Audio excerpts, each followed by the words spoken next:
Stalking the enemy!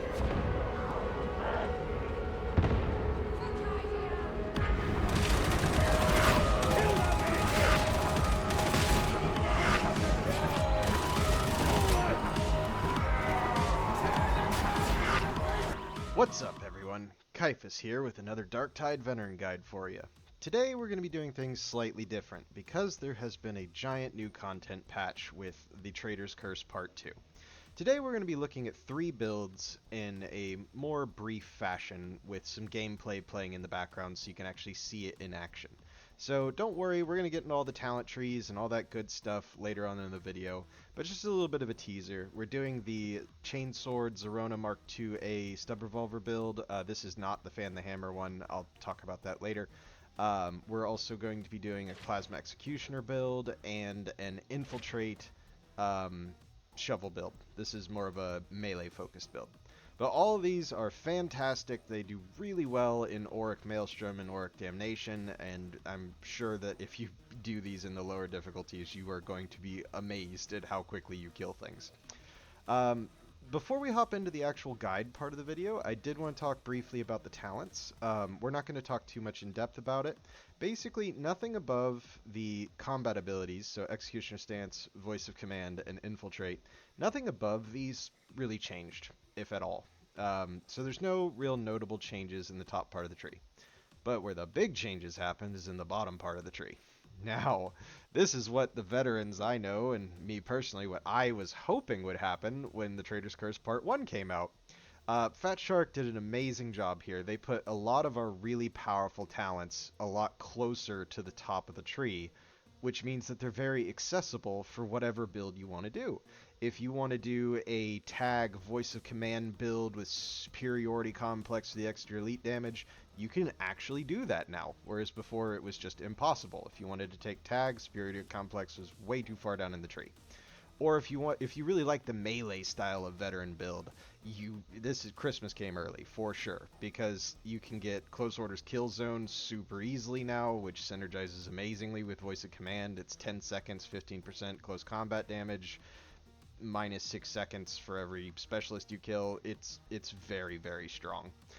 You can also have multiple different branching paths, like if you're using a weapon that doesn't really rely on crit or finesse, you don't need Desperado, and instead you can take extra stamina regen, or, stamina regeneration delay reduction, if we're going to be correct about it.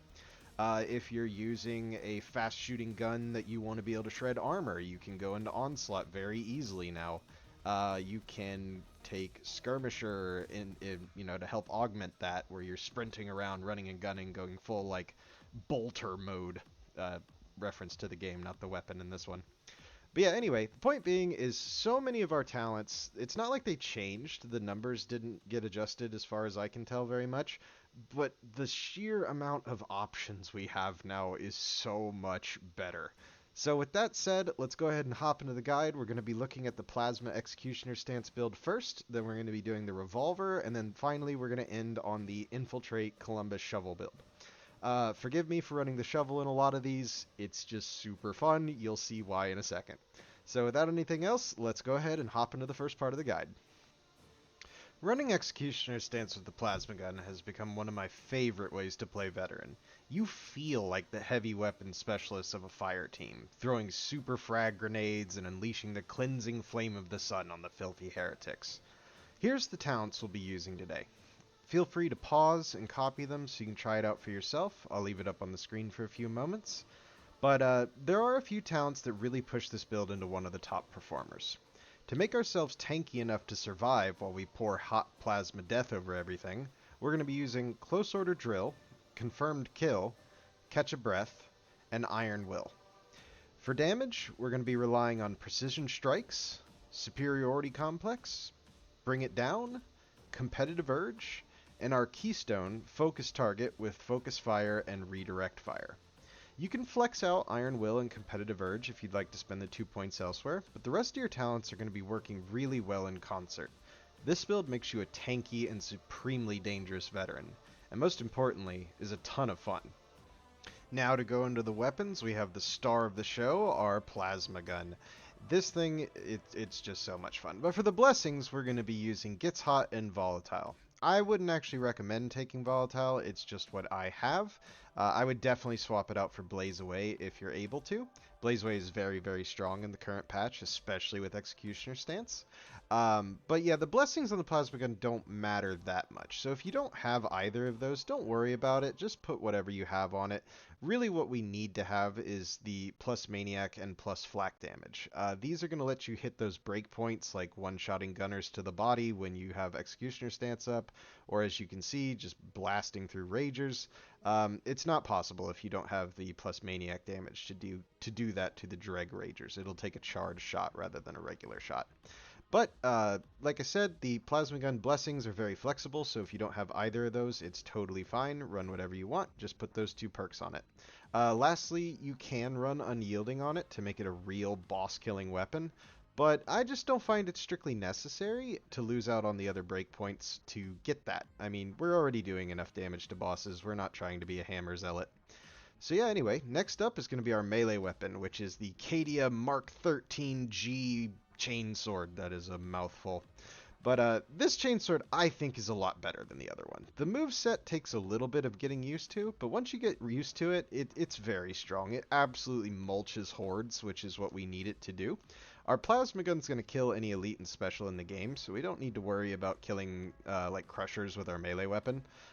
Really, it's just there to keep things that are close to you off of you.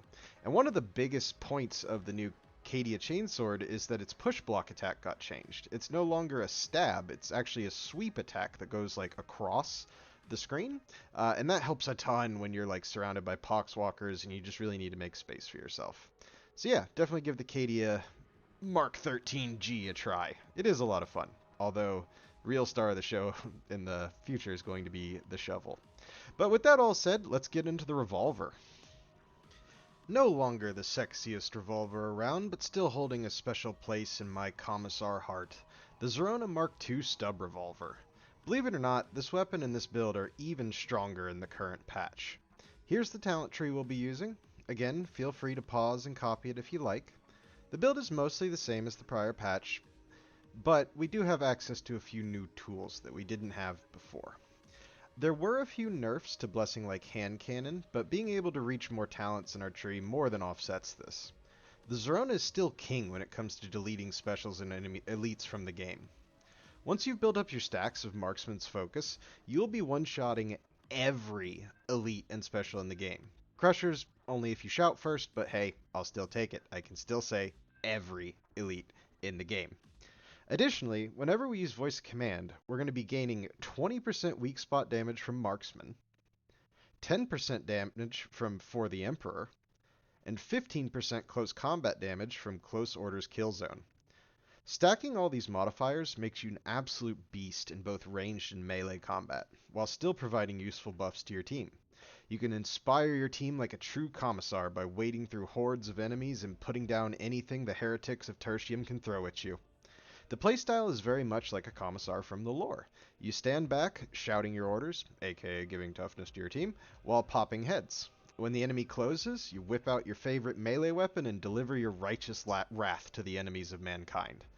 It's a ton of fun, and it's very flexible. You don't need to feel pigeonholed into any one particular playstyle when you're running the Zerona Mark II, because you can really do whatever you want. If you want to just run into melee like a crazy person and then whip out the stub revolver to pop that bomber you see behind you, go for it. It's perfect. It's going to work. If you want to line up big shots and kill giant groups of ragers like you can see here, go for it. It's totally up to you. This build is probably one of my favorites, and it's the most popular build on my channel, I think for a reason. Everybody loves a good stub revolver. They love being the cowboy, the commissar, the leader of the team, and this build really lets you do that.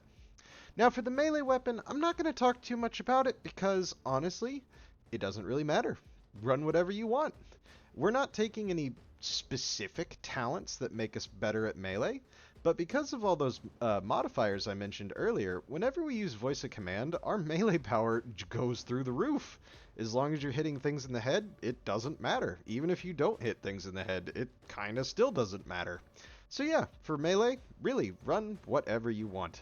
If you want advice on how to make your favorite melee weapon all that much better, please drop a comment and I'll definitely give you my input. But yeah, the main reason I love sharing this build is because of how incredibly flexible it is. You can really run what you want. Just for a few examples, I'll post up 3 of my favorite melee weapons for the veteran. I really like the Rashad combat axe. I like the new Militarum Mark III combat shovel. And I really like the Cadia Mark 13G chainsword. These are the favorite ones that I've been running, but I am probably going to try running the chainaxe fairly soon. So I'll let you guys know how that goes.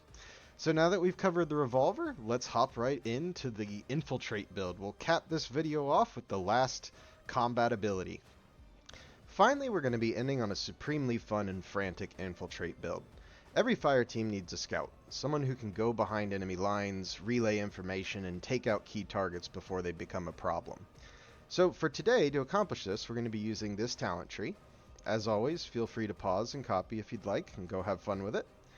But being able to take things like Weapon Specialist while still having enough points to get things like Superiority Complex has been a massive game changer for Infiltrate builds. We also have more ways to stack damage fires for an absolutely devastating ambush whenever we pop out of our invisibility. This is primarily a melee build focused on sneaking into big packs of elites and burying them for the Emperor, but we're still going to be bringing a very strong ranged weapon that fits with this playstyle, and that's going to be the Columbus Mark V infantry autogun. For the blessings, I would recommend you bring Raking Fire for the 40% damage when shooting targets in the back. This is actually very important for how the build functions. And then for the other blessing, you can kind of bring whatever you want. I have Fire Frenzy just because that's what I have, but if you have access to Dum Dum or you want to take the sprinting one, it's really fine, whatever you want. But I would highly recommend, this is another one of those weapons that really needs the damage from perks. I don't think that Unyielding is necessary, so I always like to run Maniac and Flak damage on it, because it just lets you kill anything in the game, well, I guess except for Crushers. But you know, even if you sneak up behind a big pack of maulers and let loose with your infantry autogun, you're still going to kill 3 or 4 of them. For our melee weapon, we're using the Militarum Mark III Sapper Shovel. This thing is a beast, and oh my Emperor is it strong. The special ability lets you flick the shovel head down into an axe position before striking it into the head of a heretic and popping it right off. This thing will kill maulers in 2 headshots, it will kill crushers in 2 headshots if you have the Carapace perk. It just is overall a beast. Now for the blessings, we're going to be taking Skull Crusher for 4 stacks of 10% damage on staggered enemies. This is going to help us wade through hordes. It's really going to help dealing with chaff specifically. The Mark III is not as good at killing chaff enemies as the standard issue shovel, but to remedy that we take Skull Crusher. And with that added damage boost, I really don't notice a difference. And you have the added benefit of you don't need to hit them in the head like you do with the standard issue shovel. With that in mind, we're not taking Take a Swing on this shovel in particular, because I just don't think that the added headshot damage is particularly useful. It's not as general purpose as I would like it to be. So instead, we're taking Uncanny Strike with Skull Crusher. Now, Uncanny Strike is not a blessing I think you have to take for the shovel. I do think that Skull Crusher is pretty necessary if you want to be able to handle hordes. But for Uncanny Strike, I take it mostly just because rending is always good. It's not really a blessing that requires a whole lot of thought. You just slap it on there, it gives you passive effects. Fantastic. But if you want to run a different blessing in its place, it's totally fine. For the perks, I don't think there's much that will matter. You can test it out for yourself and see if there's any breakpoints in particular you want to hit. I run Carapace, and I think I have Infested on it as well, just to help with hordes. But if you want to put elite damage, or you want to put Poxwalkers and Groaners on it, it really doesn't matter. We're really going to be relying on Skull Crusher to do a lot of the heavy lifting for us, so we don't really need our perks as much to make the build work.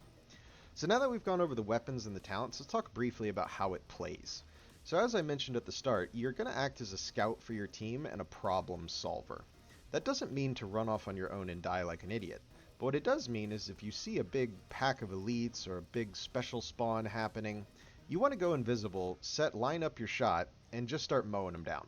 Like if I see a pack of 20 Ragers charging my team, I'll go invisible, sneak up behind them, and just blaze away, probably killing about 8 of them before I run out of ammo.